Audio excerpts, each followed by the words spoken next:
the story really is becoming Evermore. It's like we are new, we are changed, and like God changed us. He had something for us.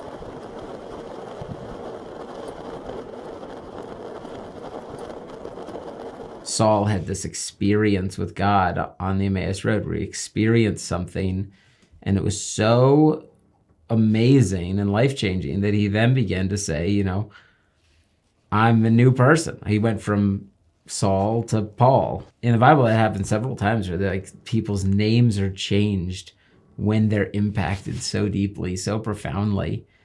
And I felt like that's what had happened to us. We went from the Bakers to the Evermores, and we made a little like logo that speaks back to our daughter, Ember. Like it's a little flame. It's like lit. I think having gone through that experience with Ember, like, shows me and, a lot of other people, it's so cliche, but that, like, you're not immune from grief and loss. Because, for most of my life, like, nothing huge or traumatic had happened to me. Like, I had lost grandparents, but that's, like, very normal for grandparents to die in old age and, things like that. And so just having walked through that, I feel like helped give me more of life experience. But I also think, too, like, it keeps you, like, yearning for, like, heaven and for this, like, sacred spiritual space, because, like, forever I will have a daughter and I will always be thinking about her every day. But, like, when the birthdays come, what would she be like at 5? Now she's going to be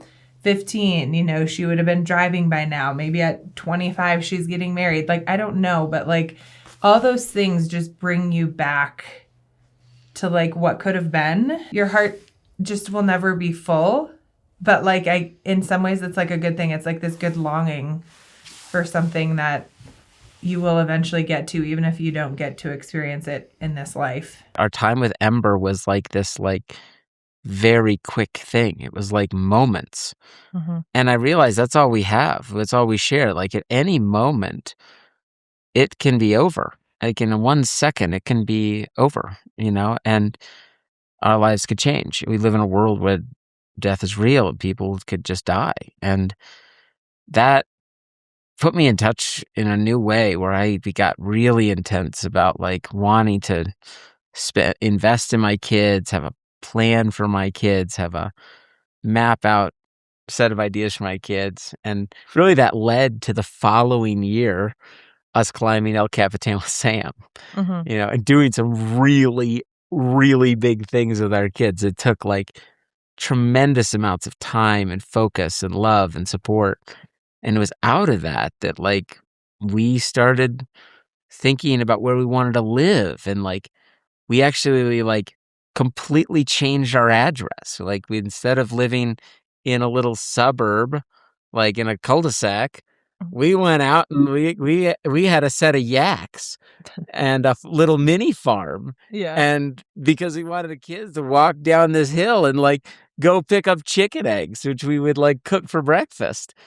It was like a whole new vision for our life and vision for our family. And, like, and I began to, like, really tool back on business, and because it took a tremendous amount of time to kind of invest in my boys. And so, like, there's so many things, like, coming together after that loss where I began to, and you began to have more insight of, like, what our lives could be. Even an extension of her name, Ember, like, talking about that, forest fire starting, is when we had our 4th son, Blaze.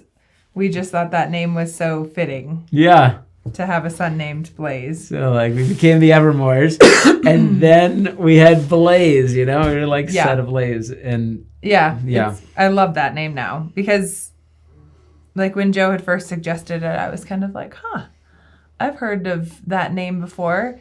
But then, like, once it started really setting deep in, like, what that meant and the significance of it, then I started to just absolutely love it. And the people who really walked with us and knew us when we went through our journey with Ember, they like see it and are like, that's so cool, you know, like it's neat. Began the process of like talking to my parents about changing our name, and it was scary and it was hard, and there was lots of aspects to it. We had to get like there's all these archaic rules. You have to get a judge to sign off on this, and you have to publish your name in a newspaper, like I think a couple newspapers. For like 3 weeks, and then if somebody has an objection, they can object. Yeah, it was crazy. It's not like divorcing somebody and changing your name. It is like you have to be fully FBI background checked, fingerprinted. Yeah, to make sure you're not like running from the law. And this is not easy to do, and it's just takes a lot of time. And it's scary, like when you're in the process of it too. Like you go through this whole process, and you're like, oh my gosh, like there's no going back. And then it's like, will people accept us? Will people think we're nuts? Like it feels like we're nuts. That's always going to be a part of their name. And like when you think about the impact of that, like that feels massive to me, especially if they carry the same values that we developed to do this process and want to be really intentional in developing their kids to be men and to be women. It's exciting to be in a family that, loves God and that really believes that he's going to do big things with our lives, with our story, with our family, with our legacy. And more than ever before, I want to not try to take control of the universe, but like just keep stepping along and moving forward and like be in a universe that like God gets to be the hero of the story and that we get to play a really cool role.